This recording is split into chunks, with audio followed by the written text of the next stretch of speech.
Hello everyone, and now welcome to a 1v1 match, 120 versus Moon, this game taking place here on Tide Hunters. Moon spawning as the blue Night Elf on the top left-hand side of the map, meanwhile 120 spawning as the yellow Undead on the bottom right. Should be a great matchup here between two powerhouse names in the WarCraft 3 community, Moon and 120. Opening things up for 120, we see the Altar of Darkness, Crypt, and Ziggurat being placed down. A pretty standard build, nothing out of the ordinary yet. We'll come back and visit 120 at that 1 minute mark, 1 minute 15 second mark, see what hero is being trained. Meanwhile, Moon opening things up with Ancient of War, Moonwell. Altar of Storm is coming later, which means it most likely is going to be a Fire Lord.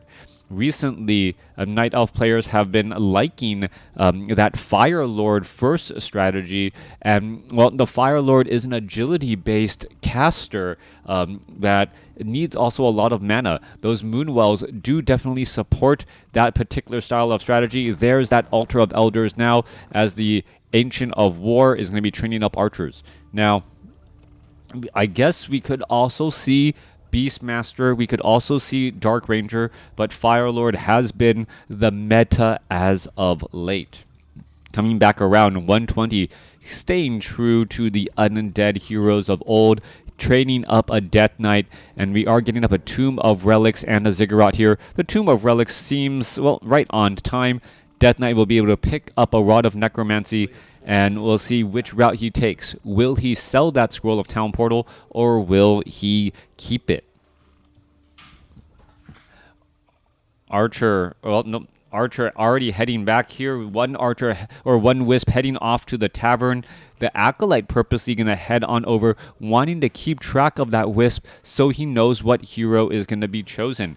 Death Knight out on the field already. Wisp taking a little bit of damage. A little bit dangerous for that Wisp there. There's that 2 minutes, 15 second mark. And the, well, Fire Lord is already out on the battlefield here. Acolyte going to get a lava spawn, and that might actually be enough to get the get that one Acolyte taken down. One more shot, yes, does finish the job, as the Fire Lord now making his way to check out the expo.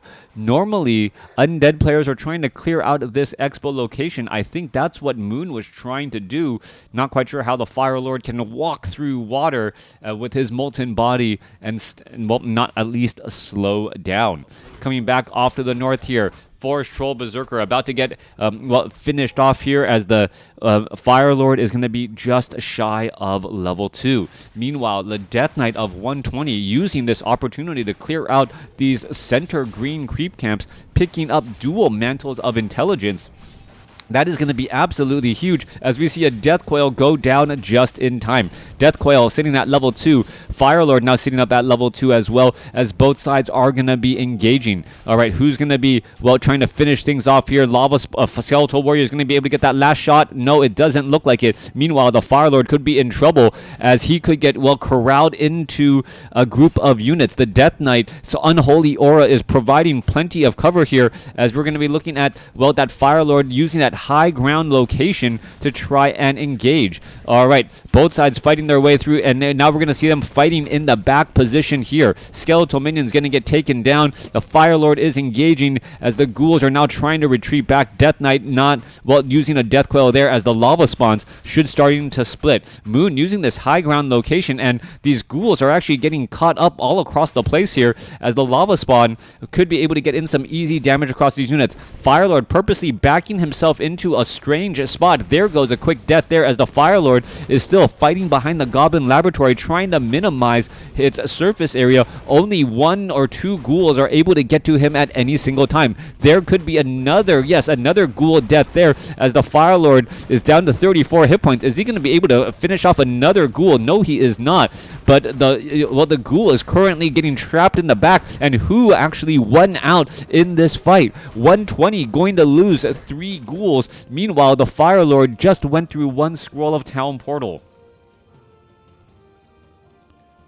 Crota, in my opinion, most underrated WarCraft 3 caster of all time. I appreciate that. I appreciate that. Yeah, underrated. I can accept. That was devastating. Yeah, talk about a Greek. What is that? Greek victory, forcing the Fire Lord to use the scroll of Town Portal. Well, the Fire Lord was able to take down a couple of ghouls, and then I don't know how many archers were actually lost though, but a lot of ghouls were lost in that chase there. Death Knight does have plenty of mana, should be able to get off plenty of death coils, and have plenty of gifts for when the Lich does make its way out. Fire Lord sitting at level 2 will get to level 3, and that level 2 lava spawn is just going to be that much stronger as these lava spawns, well, do their split thing and now look to clear out more creep camps.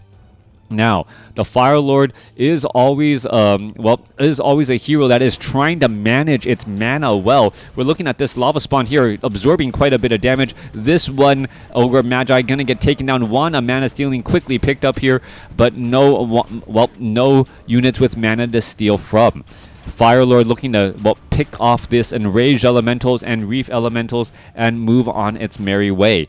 Meanwhile, Tech to Tier 2 just now about to be completed as the Lich has made its way out onto the battlefield. Gloves of Haste, perfect item for that Lich as the Tech to Tier 3 now underway as well. I mean, your casting is... don't get why you're not more famous. Well, I chose to cast WarCraft 3, right? Like... I did try to cast some other games, but I also haven't put in the necessary time. And when I say time, I don't mean doing this for over a decade. I mean doing this for over a decade, 40 hours a week. There have been very, very active, influential members of the Warcraft 3 community who were professional players who get invited to events all around the world and are able to take away time from their day to do exactly, to do this full time, which is casting. Coming back around, a Moon taking a little bit of damage on this Entangled Goldmine. It looks like it is going to be completed. Quick Frost Nova prevents the repair, and the Skeletal Minions force the entangling of the gold mine once more. Lava Spawn now trying to chase down a couple of units, not going to be able to get there. Fire Lord does have a decent amount of armor and still doing a little bit of chasing, perhaps going to try and splash down some of those trailing units. We do see a Demon Hunter as that second hero with mana burn. And the Demon Hunter is one of those heroes that, against Undead, really wants a pure up of vitality.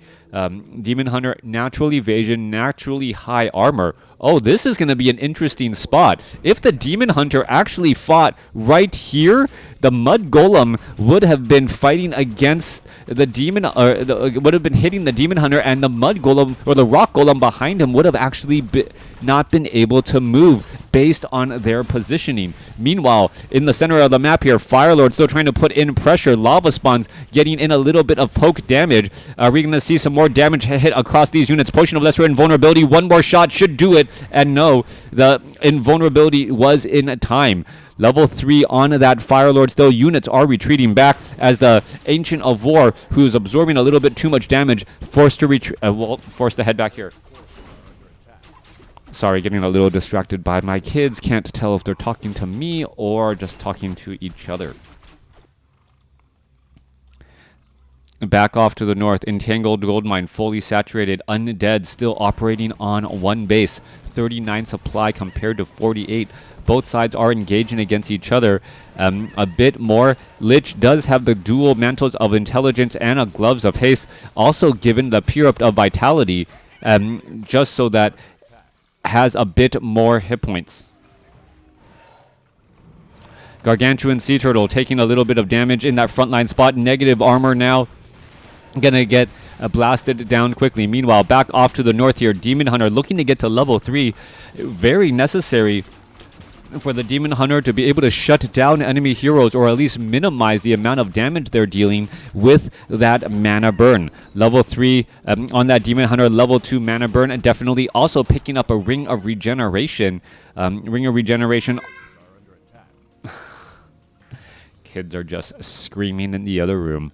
Demon Hunter with Ring of Regeneration, effective, as 1 hit point on a 13 hit point hero is worth more than or 2 hit points a second on a 13 armor hero worth more than 2 hit points a second on a 2 armor hero. If you don't understand that, well, watch my armor video. Excel spreadsheets geek out galore.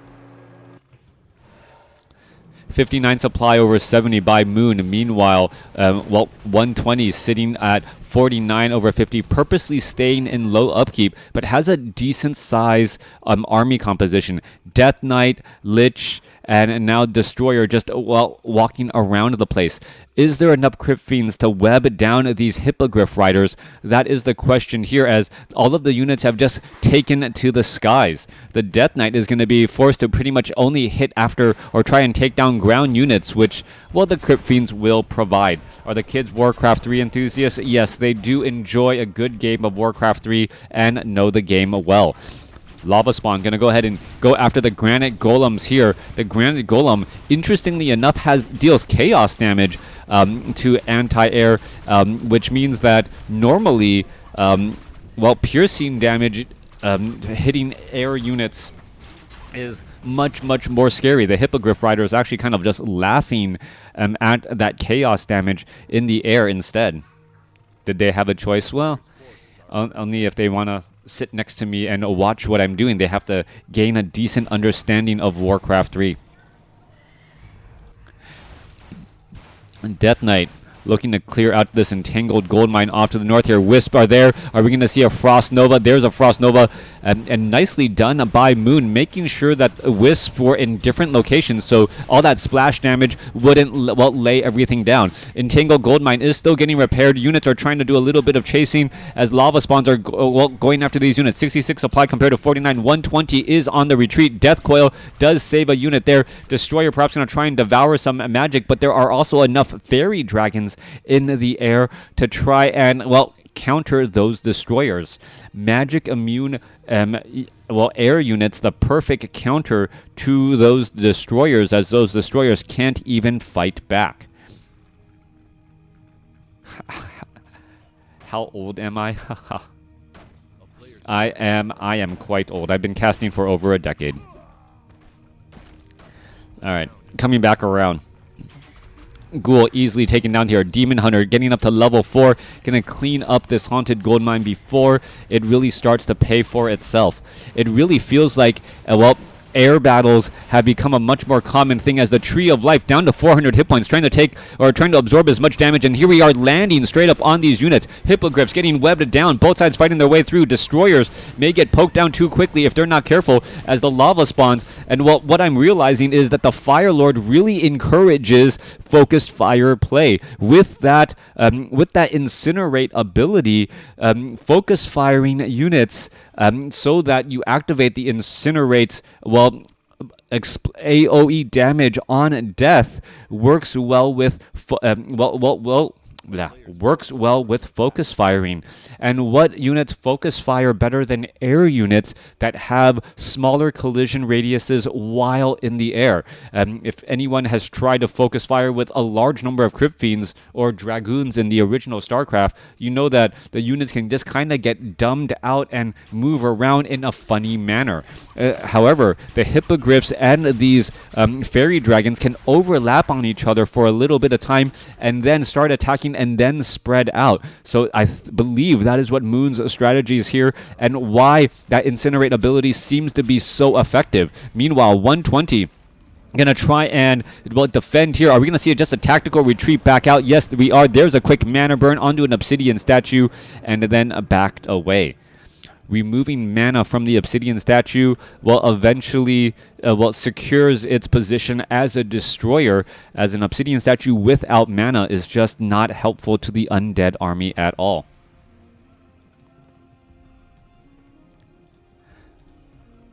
Army's about to engage once more. 69 supply compared to 50. 120 doing a good job efficiently pulling gold out of the ground and exchanging blows, but Moon's Expo on the north is starting to well, give him an army size advantage, and well, have that translate out on the battlefield. 58 supply compared to 54 right now. Units are going to try and engage. Where is that Fire Lord and that Demon Hunter? There they are. Units are going to engage here, and here we are. Here we go. There is that quick explosion. There's that one explosion. You can see another explosion. Isn't going to see another explosion quickly. There you go again, and that's exactly what I was talking about. Being able to get that incinerate ability and then having the air units deal enough damage to trigger that AoE death explosion. All right. Theory crafting in WarCraft 3 still taking place over 20 years after its initial release. I don't believe I've seen this Firelord incinerate incinerate air unit strategy ever. So new styles of play, new strategies players are trying to come up with and seeing how efficient they are. All right, massive number of Ziggurats trying to protect. Firelord is here. Acolytes could start bursting as well, and we're going to start seeing some of that AoE burst damage again. There goes another as the Haunted Goldmine, well, now taking a bunch of piercing damage. This piercing damage against fortified buildings, not highly efficient, but still, when you are unchallenged, works well. Once more, 120 now going to use the Scroll of Town Portal, try to head back. A bunch of web, bringing down all of those units. But what is this? Is 120 stuck? 120 is stuck. Haunted Goldmine has been destroyed. So 120 needs to unsummon up a Ziggurat, re-haunt this Goldmine, and from there can try to get his economy going again. He did base trade with Moon, but Moon had a base to give. Moon now going to be mining pretty much unopposed for the next minute and a half while that Haunted Goldmine gets set up here. And that is just going to continue to extend Moon's lead. Meanwhile, we are looking at a Tree of Life Expo being established here at the 8 o'clock spot. Nothing happening at the 12 o'clock spot. Once more, as Moon is going to be going for what appears to be that final push and final kill. Firelord sitting at level 4 does have True Shot aura from that the Flute of Accuracy. Meanwhile, Ancient of War keeping tabs, making sure that this Southern Expo is not established. 120, definitely up against the ropes, unsure of how to proceed. We may just see a bow out here without an actual fight as the Crypt Fiends are dancing back and forth. Haunted Goldmine still not yet fully saturated as the Firelord comes back across here to put in a pressure on all of these units. Lich is going to be in trouble. There's a Frost Nova against the air units here. Lich trying to back away. Death Coil going to be late. Death Knight unable to launch, and that is the game. All right, massive air, mass air with Firelords to help proc Incinerate, and Moon with just mass air able to challenge 120 and take the win. Let me know what you guys thought about this game in the comments below. Major difference, winning in all 3 categories: unit score, hero score, and resource score.